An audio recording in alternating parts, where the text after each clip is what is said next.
Assalamualaikum and good morning to everyone, especially madam. My name is Muhammad Syarif Rabi Osman. Today I want to talk about two artwork, which is artwork Zulkifli Buyong and Amran Omar. But today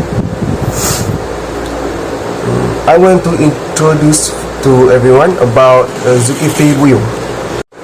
Zulkifli Buyong, born in 1948 in Kuala Lumpur, he was also called an extraordinarily talented child while studying in Victoria Institution, Kuala Lumpur. Zulkifli Buyong was considered a child prodigy for winning first, second and third prize in a pastel colour competition held in 1962 when he was 14 years old. In 1964, he won second prize in the Joy of Living competition, again for a pastel work. At the age of 19, he won various awards, including a gold medal from the Queen Agong Raja Tengku Ismail, Tengku Bolkiah, and the Prime Minister Tengku Abdul Rahman Putra Al-Haj. While at the age of 17, Zulkifli Buyong won a third place in the National Poster Painting competition. Zulkifli Buyong was sent to Japan for 3 years of artistic training in the late 1960s. In addition, he was a prominent member of the Wednesday group, together with his mentor Patrick Ng Kah On, while studying under him at the Victoria Institution in Kuala Lumpur in 1961 until 1965. Zulkifli Buyong once said that he liked to draw children, colourful games and seductive drawing of his surroundings. He does not care about beauty, but cares about the message he wants to convey to the audience. Aside from his academic work, Buyong was also an advocate for the Malay language and its use in education and daily life. He served as the Director General of the Dewan Bahasa and Pustaka, Malaysian National Language and Literature Agency from 2006 until 2016. During his tenure, he implemented various initiatives to promote the use and development of the Malay language in Malaysia and beyond. Buyong passed away on May 14, 2018 at the age of 66 due to complications from cancer. His contribution to the field of linguistics and his advocacy for the Malay language continue to be celebrated and remembered in Malaysia and beyond. The next topic I want to pass to Azim. Thank you. Hi, my name is Abdul Azim. In this research, I would like to explain about the background research and analysis finding of both output. But first, let me go to the first one, which is background research. The aiming for this research is to identify the value of Malay culture in the chosen artwork. This is because within the changes of era, the young generation almost forgotten every value and custom which is practices by our own ancestors in our land. The second objective is to identify the difference between both artwork in terms of timeline. But there's also has a question, which is how does within the combination of value and element of art in this artwork can bring an impact, and the second one is how the artist managed to put the value of Malay culture into their artwork. To answer these questions, this research need to be happen until success. Analysis finding. The first artwork we choose as our subject research is one of the famous painting, which is the title of it is Kelambu. This artwork is made in 1964 by Zulkifli Buyung. The main subject matter he used to highlight the story behind it is mosquito net at the middle of the artwork. He also using 5 village girl figure as a second main subject matter. One of them are laying on the top of mosquito net.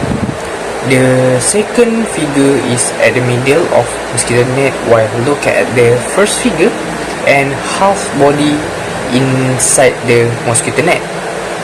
The third figure at the back while look at out of the wooden windows, and the two others at the right and the left corner. One of them are laying on the ground while try to turn on the mosquito repellent, and the second one try to finish the tie at the corner of mosquito net. These 5 girls figure are wearing a old shirt and batik fabric. Zulkifli Buyung also using a secondary subject matter to highlight the value, customs, and year of these scenes. When we focus at the left of this artwork, there has a one pieces of batik fabric while hanging at the wall. On the top of it, there's also has a oldest calendar that has been used in colonial era. At the bottom corner left, there also has a candle and 2 pieces of mosquito repellent. At the front of the girl that wearing a blue shirt, we can see there has a one huge pillow, a book, 2 types of hair combs. The second artwork we has choose is Pertarungan Dua. These artwork are made by Amran Omar in 1989.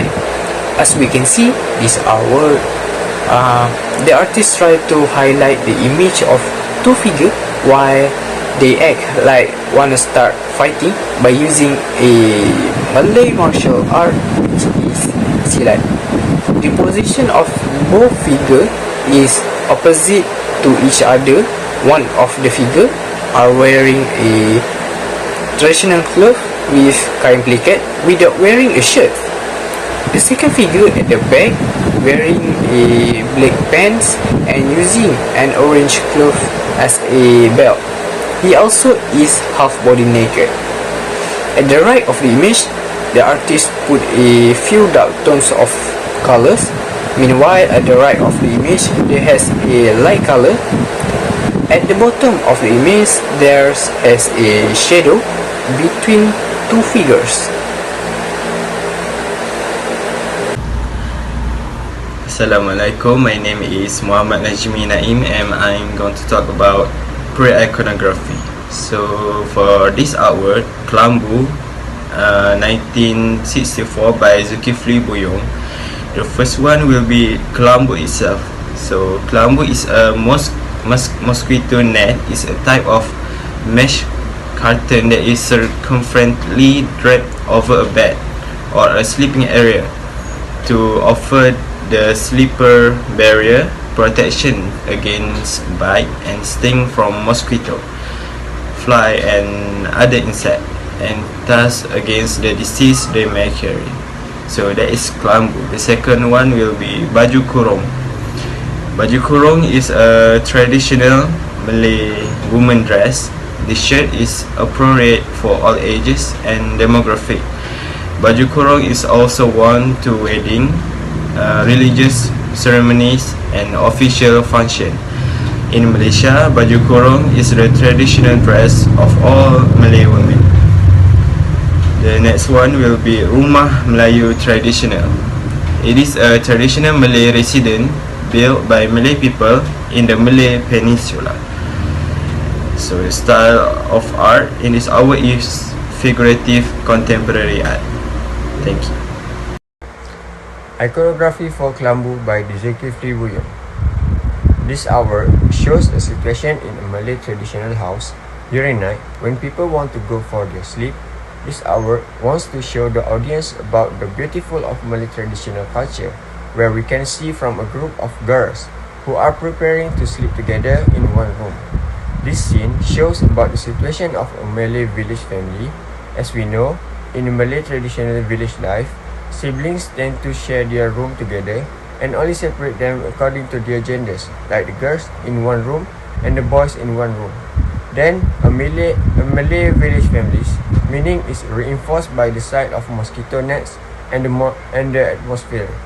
The mosquito nets in Malay village life are used to protect ourselves from the mosquito while we are sleeping. It is because the traditional Malay village is usually located near the forest. So, since it was many mosquito there, they use the mosquito nets to protect them. A deep relationship between family members that emphasize a good family life has been demonstrated by the several ladies in one room while they fall asleep. This piece of art expresses love for our female siblings who share a room and a mosquito net when they sleep. Then, in this artwork, we can see the mother sacrifice when we see the mother who let her daughter to sleep inside the mosquito nets while she sleep outside it just to protect her daughter from the mosquito. Then, this hour also shows the struggle of life when we can see there are no bed there. They only have mattress for them to sleep on it, but we can see happiness on their face. This hour can teach us how to be always grateful of what we have.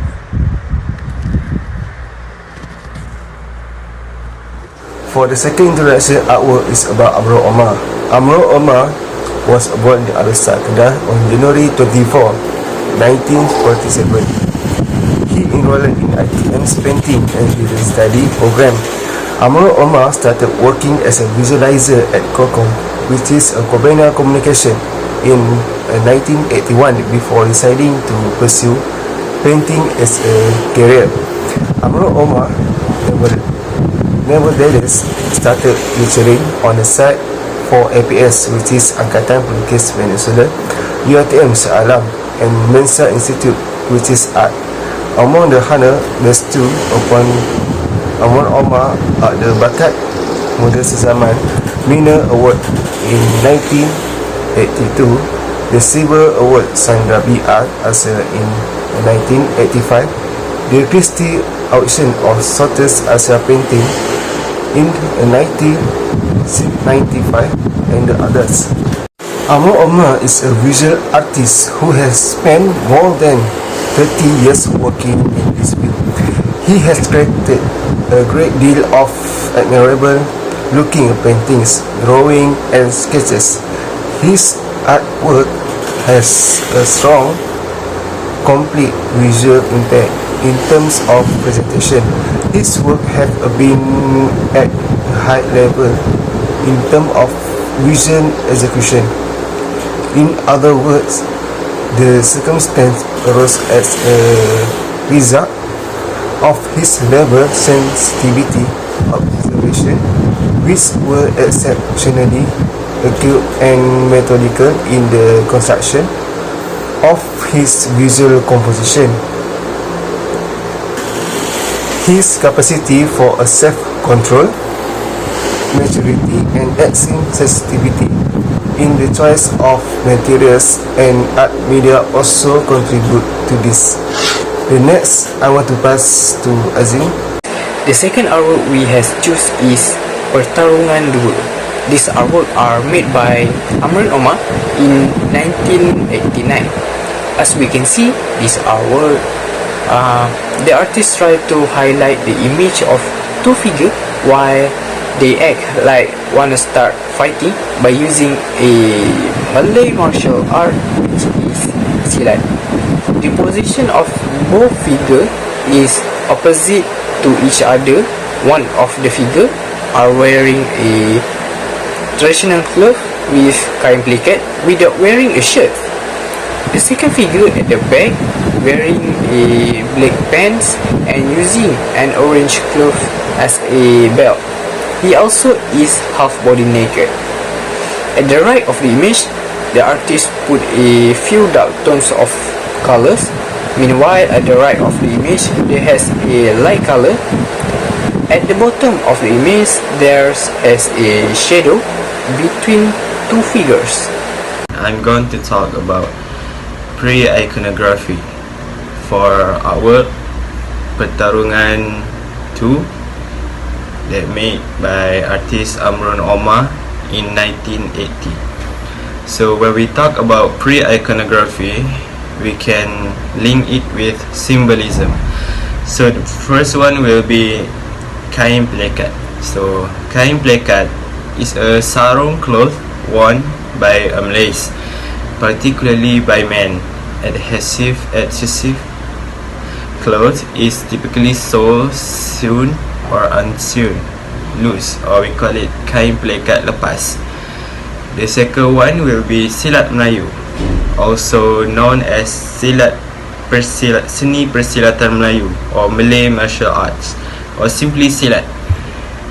Is a Malay self-defense combat art that use langkah or step and jurus or technique to repel or attack, whether armed or unarmed. So the style of this art is figurative contemporary art. Thank you. Okay, next, iconography for Amron's painting, Pertarungan. In other words, the fighters in Amron's painting have switched from a defensive to an offensive strategy.